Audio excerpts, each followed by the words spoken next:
When it comes to training for a marathon, runners have never suffered from a lack of advice.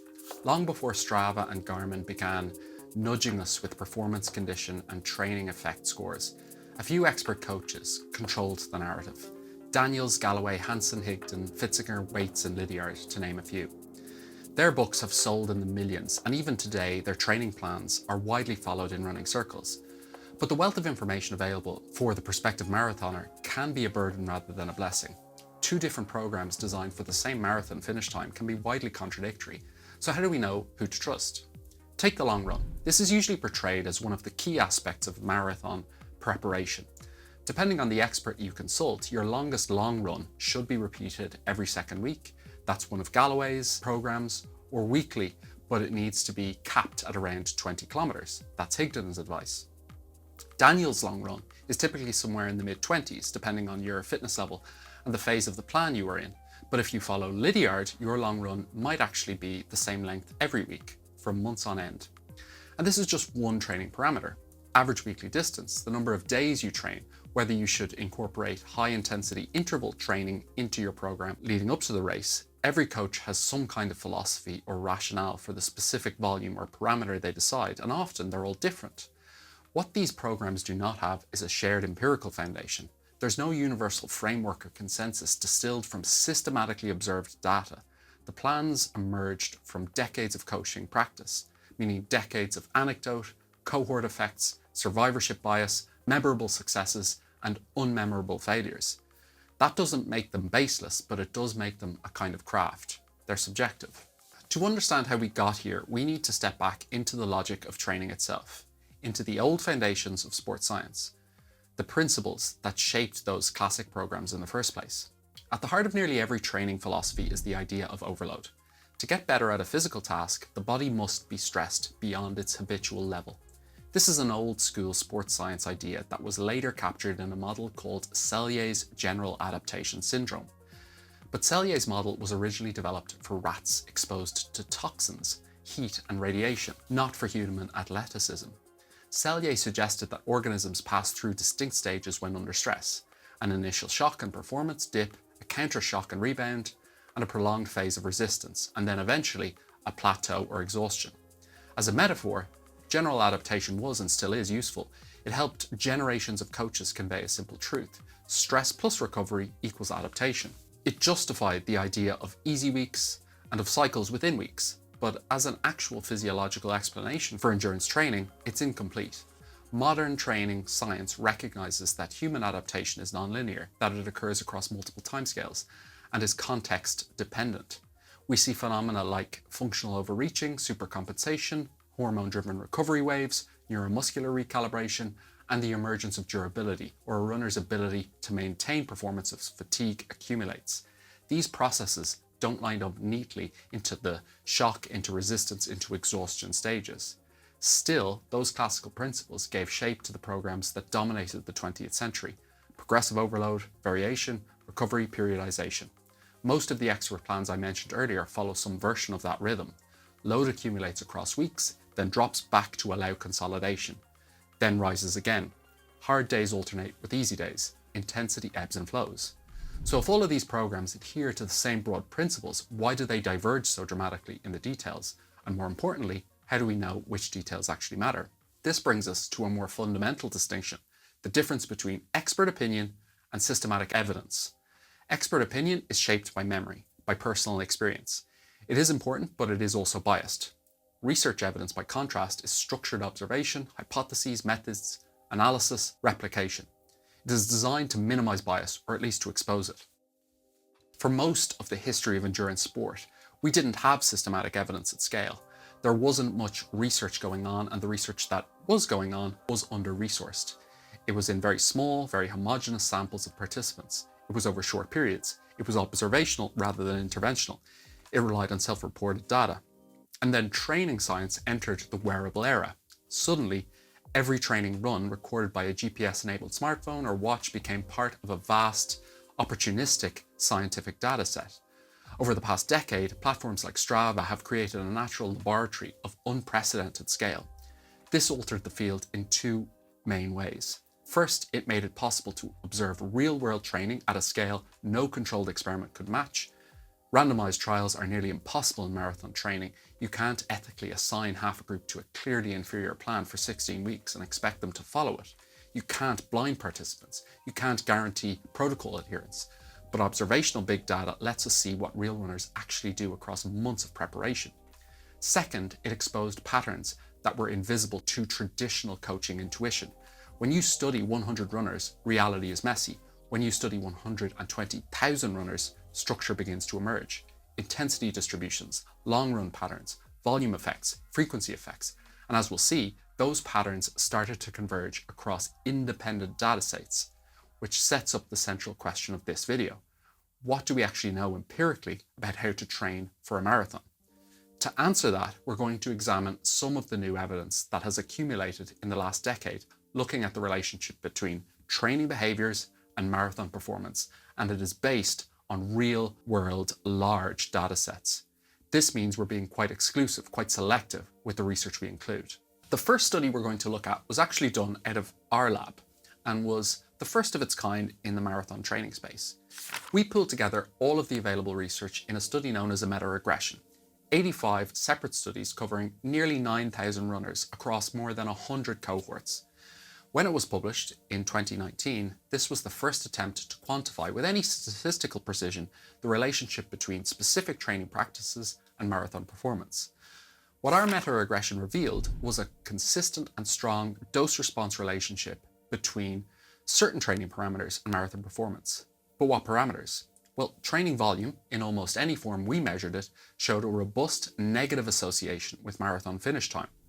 Average weekly running distance alone accounted for about 70% of the explained variance in our models. But the single most powerful predictor was the number of runs longer than 32 kilometers or 20 miles completed in the lead up to the marathon. That variable explained 81% of the variance on its own, and it gave empirical weight to what many experts I alluded to earlier had been saying all along, that long runs seem to matter more than most other ingredients. This represented a turning point. This meta-regression provided the first empirically derived heuristics for what a marathoner actually needed to do to achieve a specific finish time. Let's say your target finish time was 4 hours. According to our research, that would equate to roughly 44 kilometers of running a week, an average training pace around 97% of your marathon pace, long runs topping out around 23 kilometers, and perhaps surprisingly, no real requirement for multiple 32-kilometer runs in that performance bracket. But it's also worth considering some of the limitations with this study. First, even if this represented all of the available research at the time, the total pooled cohort was still only around 9,000 runners, which isn't very much. Then, training behaviors were largely derived from training diaries, which are prone to error and recall bias. The analysis was also just a series of univariate models. We couldn't combine the different training parameters into one overarching model. And most importantly, there was very little granular information. Almost none of the studies reported training intensity distribution or periodization with the detail needed to evaluate how runners actually arranged their workloads. After 2019, the wearable era really kicked into gear in earnest. A majority of runners of all ages and abilities started to wear smartphones, fitness trackers, and GPS-enabled smartwatches, not just on race day, but for all their training sessions too. It's these technologies that paved the way for us to be able to analyze large, high-resolution data of what runners actually do, not what they remember or report in a study diary. So the year after we published our meta-regression, there was a giant leap in the field. Barry Smith's group published a paper detailing an analysis of a massive data set provided by Strava that used machine learning to interpret real-world marathon training at scale. 21,000 runners, 1.5 million individual workouts, 4 major marathon events, and every session sampled every 100 meters. The approach they took, case-based reasoning, was simple and elegant. For any given runner in any given training week, the model looked for 15 most similar historical cases of other runners and used those nearest neighbours to predict a marathon finish time. The analysis offered 2 main insights that matter for real training. First, their week-by-week predictions showed that training data is noisy in the middle of a program, but becomes more stable in the last month. When the model averaged several consecutive weeks rather than treating each week in isolation, prediction error was cut in half. In practical terms, this means that a single good or bad week means very little. What matters is your training patterns over the several weeks. Consistency of training rather than any one big session is the more reliable signal of improvement. And then second, improvements in finish time corresponded with slightly more weekly distance, slightly longer runs, and slightly faster training paces, typically 4 to 5% faster. The practical message is straightforward and adds some nuance to the findings of the earlier meta-regression. Runners who want to improve do not need radical changes or complex optimization algorithms. The data suggests that modest, sustainable adjustments on the order of 10% more weekly distance or a few seconds per kilometre faster on key runs are the changes most associated with better outcomes. In other words, progress in marathon training is less about finding the perfect plan and more about making small, repeatable improvements week after week and turning up. But even this dataset, large as it was at the time, had limits. It lacked intensity zones. It couldn't evaluate how runners distributed their effort or whether their improvements were driven by high intensity sessions, sustained tempo work, or simply more low intensity volume. To answer those questions, the field needed a different kind of analysis, one capable of inferring intensity distribution from running speed itself. That leap came several years later with another study led by Barry Smith, this time of 119,000 runners, 150,000 marathons, and 16 weeks of training for each athlete. To analyze intensity, the researchers used what they termed critical speed as the anchor for 3 physiological zones. Basically, critical speed was estimated individually for each runner from their fastest 400 to 5,000 meter best efforts. And because lactate thresholds couldn't be measured at this scale, the boundary between easy and moderate running was set at 82.3% of this critical speed, which was just a simple population level estimate of the first lactate turn point that could be applied across the entire dataset of runners. Individual thresholds vary, sometimes significantly, but the large-scale analysis required a consistent proxy. Anyway, this yielded a simple model. Zone 1 below 82.3% of critical speed, this would be considered easy running. Zone 2 between 82.3 and 100% of your critical speed, and then Zone 3, which was above that critical speed. And what did they find? Well, it turns out the fastest runners didn't just train more, they trained more easily. Their weekly distances were often triple those of the slowest groups, but the extra volume was accumulated almost entirely in Zone 1.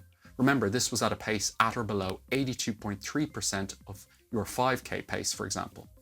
Time spent in Zones 2 and 3 looked really similar across all performance levels. So in other words, faster runners didn't run harder, they ran more at intensities that allowed for recovery while still driving aerobic adaptation. And when the proportion of Zone 2 or Zone 3 crept upwards, marathon times actually slowed. The association was strong and consistent. Excess intensity wasn't a marker of high performance, but of eroded recovery. The dataset also showed just how rare polarized training is in the real world. Despite the enthusiasm generated by small lab studies on elites, recreational runners overwhelmingly defaulted to a pyramidal distribution. Lots of Zone 1, some Zone 2, and a little Zone 3. As the runners improved, the pyramid didn't change shape, it just expanded. The structure stayed the same, the volume increased. Just as importantly, the study revealed a universal pattern in how training load evolved. Across all performance levels, weekly volume rose steadily through the build, peaked roughly 3 to 5 weeks before race day, and then, and this is key, it tapered without any shift towards higher intensity. Runners didn't compensate for reduced mileage by running harder, they just cut volume, while keeping the intensity mix intact.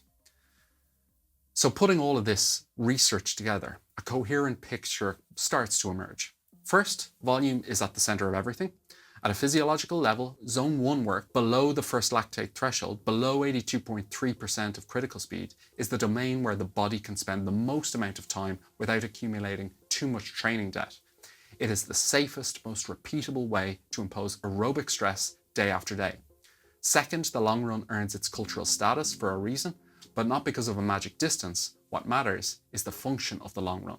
Sustained exposure to the fatigue mechanism you encounter late in a marathon. Those sessions build durability, your ability to maintain economy, coordination, and pacing when glycogen is low and neuromuscular fatigue is growing. Our meta-analysis suggested that in faster runners, long runs over 32 kilometers often appear. The Strava analyses showed that in the general population, the ceiling scales downwards as finish times get slower. The principle is simple. Durability isn't just aerobic, it's mechanical and injury related. The ability to tolerate long runs safely is highly individual and develops gradually. Third, intensity distribution is completely counterintuitive to most recreational runners. Many assume that running faster more often will make us faster overall, but the large data sets show the opposite. The fastest runners do surprisingly little moderate or high intensity work, certainly not more than everyone else. They simply do much more easy running. In the analysis of the Strava dataset, the volume of Zone 2 and Zone 3 scarcely changed across performance levels. What separated faster runners was how much Zone 1 they could accumulate. And when runners let too much of their weekly distance drift into Zones 2 or 3, their performance suffered. This doesn't mean these zones are bad, they're absolutely essential, but in modest, deliberate amounts. Fourth, consistency is key. The machine learning work demonstrated that individual weeks of training are noisy and unreliable predictors of outcome, but multiple steady weeks create a clear signal. Missing a week hurts the model's confidence. Building several weeks in a row strengthens it. Finally, and this was covered in the Strava paper too, the taper, where you decrease your training in the weeks preceding the marathon, is really important. Across more than 100,000 runners, volume reliably decreased in the final weeks, while the intensity distribution remained stable. So in other words, people didn't try to sharpen by running harder in the lead up to race day. They just reduced the load so that accumulated fatigue could dissipate. Stepping back from the details, we quickly realized that there is so much more to uncover about how to best train for a long distance running event like a marathon, and that we've really only scratched the surface of what technologies like wearables can uncover. In the coming years, there will be an explosion in data-driven insights in the sports performance space. We'll be discussing some aspects of what those insights look like in the next lecture.